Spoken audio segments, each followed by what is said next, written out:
Onajonim, yoshligimizda har doim tayyorlab beradigan ragalik retseptini sizlar bilan bo'lishaman.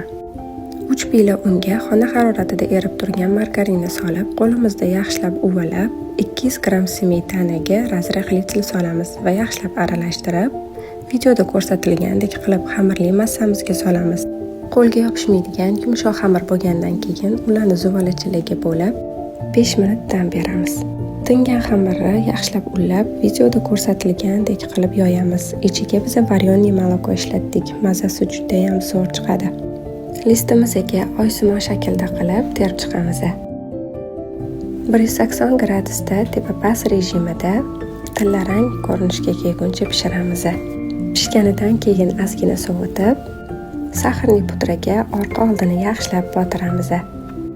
Menimcha bunaqa oson retsept bo'lmasa kerak. Albatta tayyorlab ko'rmasanglar bo'lmaydi. Agar video retseptimiz yoqqan bo'lsa, bizani duo qilishni unutmanglar.